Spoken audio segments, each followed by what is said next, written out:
before I pay the insurance or the auto or the gas, before I pay Jordan, before I pay Gucci, right? I need to pay myself first. Take a little break from the crazy, try to recalibrate. Every day seem to be hazy, I see doom. Everybody sick with obsession, it's hard to navigate. Take your baggage out of my space, I need room. Reset. New world order. Reset. New world order. There we go, my boy. What up, baby? What's good with it? What's good with it, man? Man, listen, you know what I'm saying? Hey. I know, man, it's good to get you on here. Yeah. We've been talking the wellness talk all day, man. Different areas. I see you've been on for most of the day too, man. We started with for the folks joining us. We started with some chi and life energy, body movement therapy. Then we went to spiritual wellness. We talked consumer wellness. And then we just had a conversation with Andam Gebrgorgis, who's a really dope brother from my hometown, Mount Vernon. And now... Mount Vernon, stand up. Mount Vernon, stand up. You know what I'm saying? All day, every day. Hey, Lauderdale. Yeah, I was going to say, throw them L's up, Lauderdale Lakes. Now, so now I'm joined, one of my boys. This is Travis Henry. We were teammates together in college. We showed up on campus. Trav had on fronts, you know what I'm saying? I had on the Timbs. And we showed up, and I'm really grateful to Trav for joining me today. He's ventured into the world of finance, right? And different types of ways. He has a different orientation towards it. Travis is the sudden wealth advisor and VP at True Capital. And I think this is going to be a very helpful, enlightening, insightful conversation. Originally, this was only with COVID-19 in the backdrop. But now we have a revolution and an uprising that has been brewing for a long time, but this one feels a little different. So we have two things kind of in our backdrop. I want to jump right in, Trav, and just kind of, we've been talking a lot about the shifting landscapes of the economy. Yeah. And how individuals and communities can navigate that. I kind of want to start with even just your title, right? I think your title is very interesting. You're the sudden wealth coordinator. You can talk a little bit about what you do, but I would love to get your insight on sudden loss. I think right now we have a lot of folks who just lost things in a myriad of ways. So can you just speak a little bit to that? And again, thank you, man. I'm excited to kind of get into it. Hey, my guy, I appreciate you having me. What you're doing is this is important work. And I appreciate you organizing and putting all these people together to create a forum for, this is just the beginning, right? There isn't enough time to really go into the details and the depth of everything that we can do here. So I think it's important that folks understand that, with this short time, we're really going to be honing in on principles and things that are really we can start peeling back the onion with resources that are going to be freely and openly available after this, budgeting to saving to investing. How do you navigate COVID? How do you navigate the economic landscape moving forward? We're going to get into all of that. But I think this time that we have together, I really want to focus on the principles that lead into this idea of financial freedom and equity. It's a really interesting time to be Black in America, to be Black in this world, right? Lord. It's something I've been thinking about more recently as I've been reflecting this. Like, we have never had, as a people, we've never had this much equity. We've never had, the opportunity to really shape global conversations and shape how our dollar can impact our communities, right? A lot of times when we're operating in the world, there's this duality of, I'm a Black man first and foremost, but also, you got to enter the business world. You got to be in corporate America. You got to wear those different hats, right? Now I'm a family man and I'm trying to navigate all of that. Right. It's important that we recognize the moment and that we really seize this opportunity. Yeah. I started off really angry at the beginning of the week, and I ended the week with energy and hope and excitement because we got to seize the moment. Yeah. Right? And I think this one of the many pillars, as we always talk about in really elevating the conversation for our people is and people in general, right? Like in humanity is the finance side, the economic side, the wealth. When you think about, you say wellness, I say wealth. I say physical wealth. I think mental wealth, emotional wealth, spiritual wealth. All those things, there are different ways that you can fill your cup in different lanes and different buckets. Right. So taking a step back on True Capital real quick. So I've been at True Capital for 5 years now. This idea of sudden wealth is really fascinating for me. After we graduated, I worked on Wall Street, and a lot of my clients were billionaires. So we were operating at a really high level.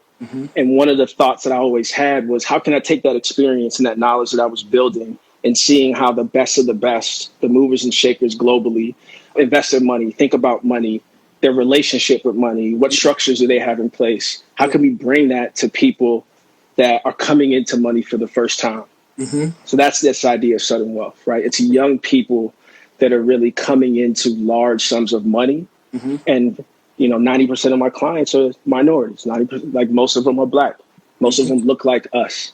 So how can we create opportunities to help folks unlearn and unburden themselves of some of the things that they may not have needed to learn when they were and coming from backgrounds of like lower socioeconomic circumstances. Right. There's a lot to unpack. Yeah, a lot to unpack, and I think which when you talk about principles, that's so important, right? Because one of the things you said to me is that regardless of how little you have or how much you have, the principles stay the same. Principles need to stay the same.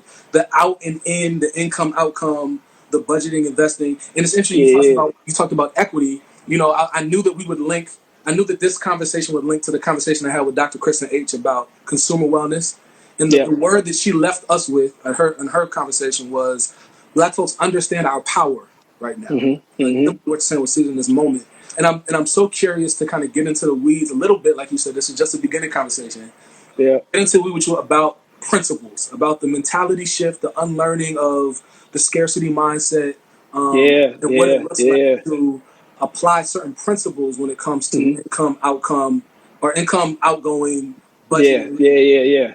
Yeah. So there's this idea of purchasing power, right? Like the dollar and the strength of that dollar. I think a lot of us, and whether you have $1 million or you have $100, right? This idea that every dollar, every transaction that comes out of your bank account is an investment. Yes. Right? I go to Starbucks and I get a coffee. Starbucks is making money. I'm invested in Starbucks, right? And there's this relationship that we have with that transaction. Like, what are you getting from that transaction? Yeah. So for folks that, speaking specifically for folks that have sudden loss, right now, cash is king, right? You gotta really secure your four walls and build up as much as you can in terms of like, someone like you, for example, as an artist, your cash flows are not consistent, right? Not on a at month-to-month basis. At all. Right? At all. Right? So this idea of like, hey, every dollar that comes in, here's a concept that we'll talk about. Pay yourself first. Yes. I need to pay myself first, right?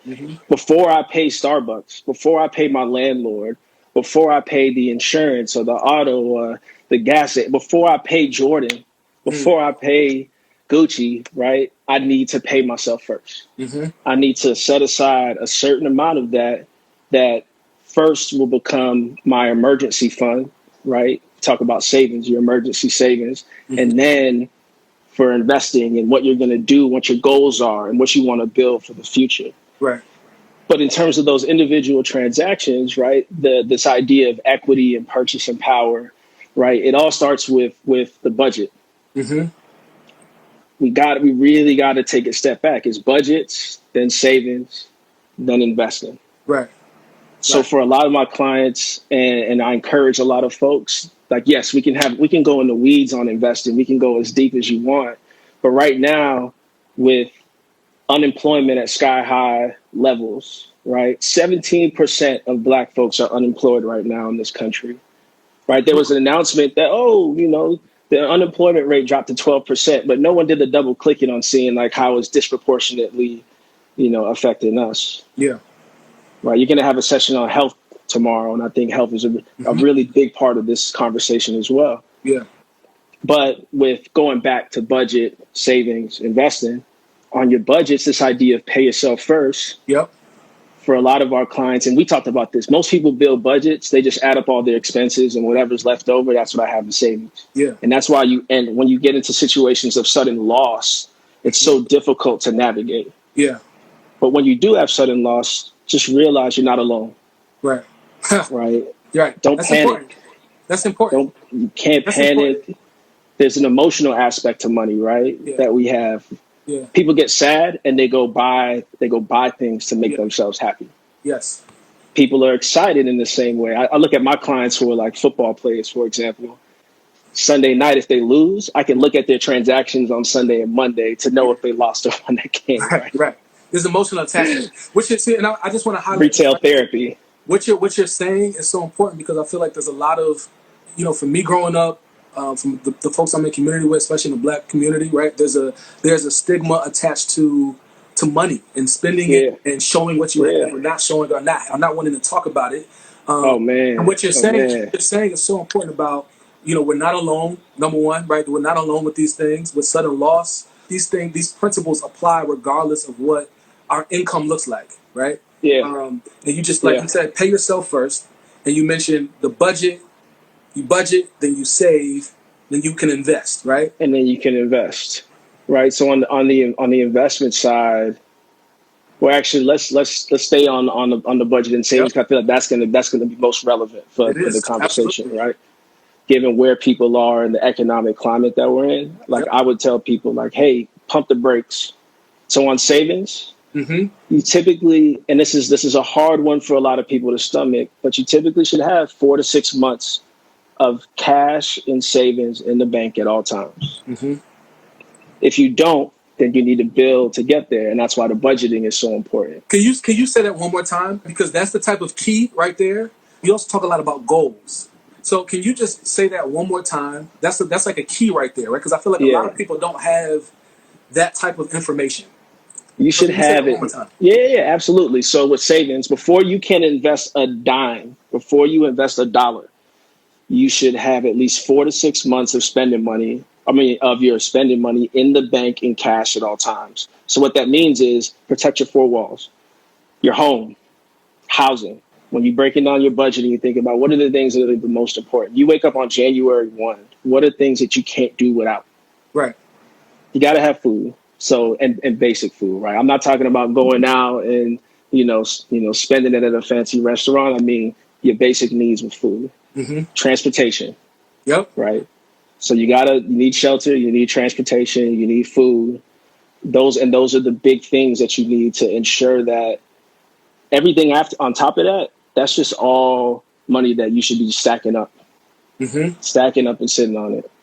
Especially when you're in a situation of sudden loss, right? I'm speaking specifically to those with sudden loss. If you have the privilege to be in a situation where, now you're in a place where you can say, okay, every check that comes in, a certain amount, I'm putting away. Like what I do with a lot of my clients, and we talked a little about this for yourself, is I say, hey, rather than taking money and saying, hey, I got a direct deposit that hits my account, and now I got to pay all these bills, and I'm spending all this money, and it's really hard to track, right? So as you're setting goals for yourself, the structure is really important. Yeah.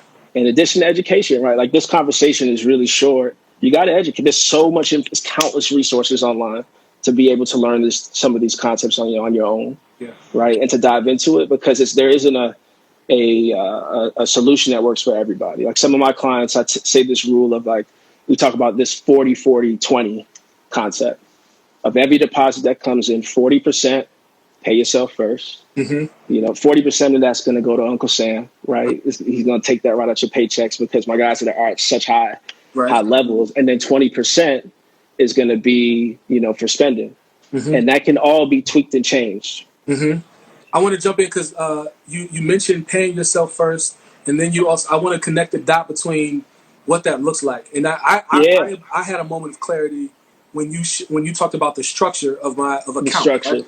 Imagine instead of, what most people have is a checking account and a savings account. And then with their checking account, they get a direct deposit. There's a debit card attached to it. And then they move a certain amount to savings at the end of every month when all their spending is done. They're like, oh, okay, I got a couple extra $100 here or whatever it may be. And they move it to savings. What I say is flip that. But first you got to have an understanding for really sitting down with yourself and understanding on a monthly basis what is actually going out. What bills do I have that the first of the month I wake up and those are the bills.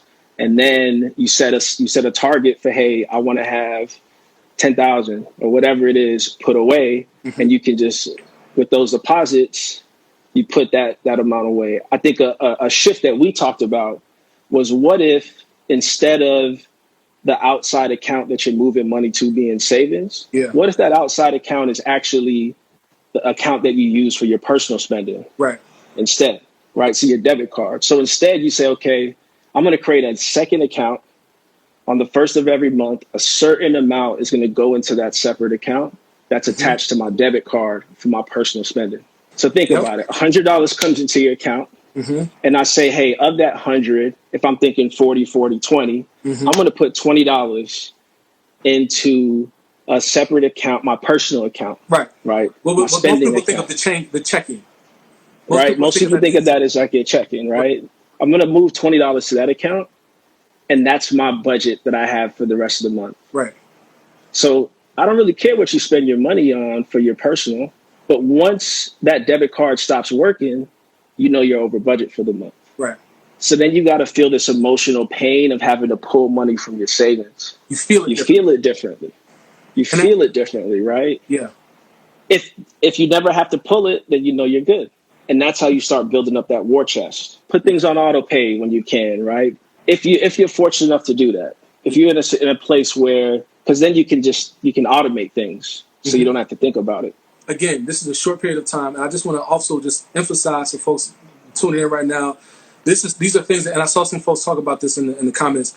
These are things this is not an overnight shift, right? We're talking about mentality shift. We're talking about principle, acquiring different principles when it comes to money, and like this pay yourself first concept of having yourself stay in your savings, and then you pay out to your checking as opposed to the other way around. Yeah, I know for me that blew my mind. Flip it. That blew my mind a little bit. Flip it on its head. Yeah. Right. Be selfish. Be selfish so you can be selfless. Right. Because if you can't take care of yourself, you can't take care of anybody else. But you got to start separating needs from wants, and you got to do the work of really sitting down and really organizing things. And there are apps that can help you to do this, to automate it, which we'll share as a follow-up for this conversation. There are different techniques, different structures that you can do. So it's not a one-size-fits-all. Right. Everybody has their own needs, their own circumstances, but you really got to separate what do you need versus what do you want. Right. This has been really great. I see a lot of comments thanking the flow of the conversation. We've scratched the surface at a lot of things that are very important. I do want to pull on something you just said, right? Needs versus wants, and identifying that. And you and I have talked about goal in this conversation. We talked about goals. We haven't mentioned the word discipline yet, which is another thing that discipline's a big one, right? But can you talk about discipline, goals, and its relationship to needs and wants, and what that means? So when you think about things that we talked about it earlier on things that you need, right? Like you need housing, you need shelter, you need food, you need transportation. Yes. You need to pay your utilities, right? And that's the fourth thing. Earlier I mentioned there were the four walls. The utilities is the fourth one, right? Yeah. Your electric, your water, cable, that kind of thing. Yeah. So as you're setting goals for yourself and you say, okay, look back at your last 3 months' paychecks. What did you, in terms of deposits, what came in on average? Now look at the expenses that you have, your four walls. If you have a car payment, if you have your utilities that you pay, if you have your rent, now you know how much that is, right? Of the amount that's left, so let's use, if we're talking 44, let's use simple numbers. You got $100 that comes in. Yeah. Let's say $50 is automatically gone every month because that's for your four walls. Right. Then of the $50 that's remaining, you set a goal for how much you want to save of that. Right. And that's going to be put towards whatever your goals are. Like, what are your goals? What do you want? What do you, so you have your needs, right? And then your wants is everything else. What are you going to spend on clothes? What are you going to spend? I think Uber is an interesting concept when you're thinking about this, right? Because with Uber, you're just like, it's just coming right out. You're just taking it. So as you start getting more familiar, you got to do the work. The discipline is really looking back and seeing, like, what am I actually doing? Where is my money actually going? And what does that say about me? Yeah. Yeah. That's so important, man. And it's, these are conversations like for me, I have personally had breakthroughs about what even just talking about money feels like or looks like. I'm partnered, and that's been a shift for me, right? One of the things that I think you're saying that is so important, and I feel like a lot of folks overlook or don't give its full value is like Yep. what it looks like to set a goal. I think so many, and myself included, right? So many folks are strapped with just paying the bills or just making it or having again a scarcity mentality. And for me, the language I've used is abundance. I had a spiritual route to financial, Yeah. Let's understanding talk about abundance. Let's become talk about abundant, abundance. right? But like the concept of a goal. Like you asked me this the other day. It's Yeah. like, do you want financial freedom? Do you want to buy a house? Like, what is it? What is the goal? And I think What is your goal? right, that's such an important question to like confront, especially for Mm-hmm. a lot of folks are coming from generational poverty, right? We're coming from places where, we were not born with money in the bank. We weren't born with access to financial literacy. And Yep. just uncovering that, just breaking that stigma and saying, actually, nah, like we're not alone in sudden loss. We're not alone in generational poverty, but Yep. also we have the power, like you said, we have to recognize the power we have to set a goal and what that dollar means outside of ourselves. Knowing you and talking to you, I think sometimes you drop these gems, and I'm just like, I just want to keep highlighting the fact that they're gems. Travis has been working really hard for this festival, and again, thank you, all gratitude. He's been putting together like some resources that can be a next step from this conversation. But Travis, I've been asking everybody about joy. Joy is a really important piece of everything that's going on right now. Joy is rebellious. Joy is revolutionary for Black folks, especially in this particular moment of trouble and everything. Yeah. It's heavy. My It's question heavy. for you is when it comes to, financial wealth, in your words, where have you seen joy? Where have you experienced joy? And where do you hope for joy to exist for folks as they're on this journey? Well, I think it's so for me in my day to day, it's financial freedom, right? It's being able to, there's a difference between being rich and being wealthy. Yes, thank you. Like some people who you see on IG or you see them on social media, they come across as rich, right? But there are some folks that, they drive the Mercedes, but they can't afford to put gas in the Mercedes, right? But they want there's this image of being rich. Wealthy is I'm set for life. I can make decisions without having to worry about outside folks or outside circumstances. I'm in my own lane and I set my future. And I think that's the joy that I get in my day to day for what I do is being able to give folks that opportunity to be able to experience the freedom that comes with real wealth as opposed to just being rich. They're rich when they come aboard as clients, but they're wealthy when that abundance that they have can be passed down to generations, the kids, and all the way down. That's the joy I get. And I think the next phase of this is how can we take that joy and create ripple effects in our communities. The bare minimum is financial freedom, right? There's levels to it. And I think once you get to financial freedom, how can we create opportunities to get that across to the masses, right? To have those ripple effects and that abundance lifts folks up out of the circumstances that they are. But it starts with education. You got to get educated. You got to be humble. Got to humble yourself. Oh Lord, yeah, that's real. And be disciplined, right? And be disciplined you got to have a plan. So you educate yourself, you humble yourself, you plan. Then after you plan, you get out in the world and you got to go back and you got to check your work. And you got to rinse, repeat. And you got to rinse, repeat. And you adjust the plan. And that's the principle. That's the principle. And then you recycle it. And then you recycle it on itself. Yeah. And I think that's where you get yourself to real change. But you got to have the discipline to stick to the plan. Right? Bringing it full circle. Having the plan, having the discipline, setting a goal, paying yourself first, budget, saving, investing. Budget, savings, rich investing. Versus wealthy, right? You dropped a lot of stuff. Again, thank you, Travis. Man, listen. Hey, I appreciate you, Travis. Listen, I'm grateful for you as a friend and as a comrade. And I'm grateful that you've been able to share with us today, man. This has been very helpful, I think, for a lot of folks. And again, the conversation continues. This is not an overnight thing. Peace and power. True.